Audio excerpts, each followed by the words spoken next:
students. My name is Mohammad Zubair and I am a student of CMA. I am from Lahore campus and I am a mentor of subject FCMA and I am conducting the session from last 1.5 years. ये मेरा छोटा सा जो है वो एक intro था। Basically हम लोग इस सेशन के अंदर क्या करते हैं कि ये एक क्रैश कोर्स है जिसके अंदर स्टूडेंट को FCMA से रिलेटेड थ्योरेटिकल पॉइंट्स सारे तकरीबन एक दो तीन सेशंस के अंदर डिस्कस किए जाते हैं। सारी थ्योरी को कवर किया जाता है और साथ में उनके साथ एक कॉम्प्रिहेंसिव प्रैक्टिस की जाती है जो पेपर के पॉइंट ऑफ व्यू से क्वेश्चंस होते हैं उनकी। तो बेसिकली आज की इस लेक्चर को रिकॉर्ड करने का पर्पस ये है कि आप लोगों के पॉइंट्स तो सारे क्लियर होते हैं, प्रैक्टिस भी आप लोग अपनी तरफ से पूरी करके जाते हैं, लेकिन आप लोगों को जो पेपर के अंदर MTQs हैं उनको अटेम्प्ट करने में काफ़ी इशू आता है। Like issue in the sense इस तरह कि आप लोग अपनी तरफ से तो 110% करके आते हैं और यही डिस्कस कर रहे होते हैं अपने दोस्तों के साथ कि मेरा पेपर बहुत अच्छा हुआ, मेरा पेपर बहुत अच्छा हुआ, मेरा पेपर पास है। लेकिन जब रिज़ल्ट आता है तो ख़ास तौर पे आपके MTQs वाले पोर्शन के किसी के अंदर किसी स्टूडेंट के 2 नंबर लगे होते हैं, किसी के 1 लगे होते हैं, किसी के 3 लगे होते हैं।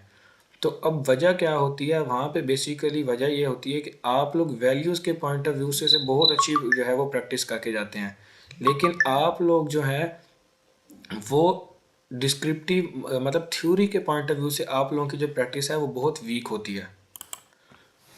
थ्योरी के पॉइंट ऑफ व्यू से प्रैक्टिस वीक होने का क्या मतलब है? उसकी वजह यह है कि आप लोगों के थ्योरी के कॉन्सेप्ट्स जो हैं वो इतने स्ट्रॉन्ग नहीं होते कि आप लोग आइडेंटिफाई कर पाएँ कि हमने कौन सी एंट्री चूज़ करनी है और उसकी नरेशन क्या होनी चाहिए।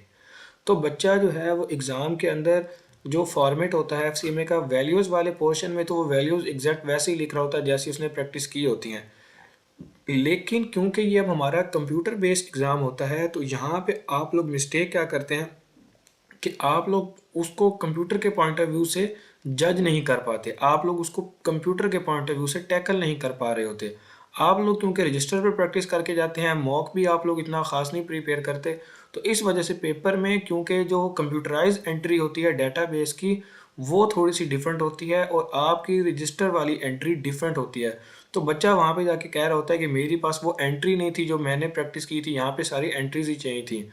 तो एक आधा वर्ड या कोई उसके साथ उससे मिलता जुलता वर्ड अगर आ जाए तो इसका मतलब ये नहीं होता कि एंट्री ही नहीं है। इसका मतलब ये है कि आपको पता नहीं चलता कि एक वर्ड चेंज होने से मतलब चेंज हुआ नहीं है, कॉन्सेप्ट भी सारा वही है, बस उसका नाम आप जैसे कहते हैं ना कि कान को दाएं तरफ से पकड़ लें या बाएं तरफ से एक ही बात होती है। तो आप लोगों को इसलिए मैं बार बार उसके अंदर सेशंस के अंदर भी कहता हूँ कि प्लीज़ अपनी जो थ्योरी के ऊपर ग्रिप है वो स्ट्रॉन्ग करें। जितनी थ्योरी पे ग्रिप स्ट्रॉन्ग होगी उतना पेपर को पास करने के चांसेस ज़्यादा होते हैं। तो बेसिकली फिर आज मैंने ये आप लोग काफ़ी मतलब टाइम से ये रिक्वेस्ट कर रहे थे कि आप हमें एक पोर्टल के ऊपर वो वीडियो जो है वो रिकॉर्डेड लेक्चर रिकॉर्ड करके दे रहे हैं ताकि हमें उससे हेल्प आउट हो सके। ख़ास तौर पे आप लोगों को CPR के क्वेश्चन के अंदर बहुत इशू आता है। आप लोग कहते हैं CPR का क्वेश्चन हमसे सॉल्व ही नहीं हो पा रहा। क्यों जी? वहाँ पे वो एंट्रीज ही नहीं होती हैं। तो देखें, आप लोगों की एंट्री सारी अवेलेबल होती हैं, आप लोगों को पता नहीं होता।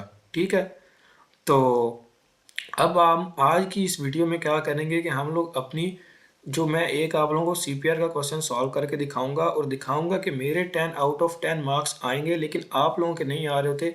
उसकी क्या वजह है, आप लोग क्या मिस्टेक करते हैं, क्या क्या चीज़ें आप लोगों को वहाँ पे जो है वो मद्देनज़र रखनी होती हैं कि हमने ये मिस्टेक नहीं करनी, ये नहीं करनी, अच्छा हमने ये वाली एंट्री ऐसे चूज़ करनी है।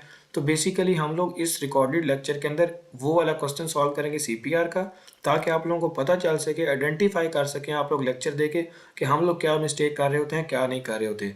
तो बेसिकली ये पहला लेक्चर जो था ये एक इंट्रो का लेक्चर था जिसमें मैंने आपको बता दिया कि आप लोगों को क्या क्या करना चाहिए। नेक्स्ट जो इंशाल्लाह लेक्चर आएगा उसके अंदर मैं CPR सॉल्व करूंगा और आप लोगों को दिखाऊंगा कि आप लोगों ने कौन कौन सी मिस्टेक की होती हैं।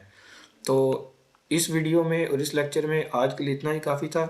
तो wish you best of luck, take care and अल्लाह हाफिज़।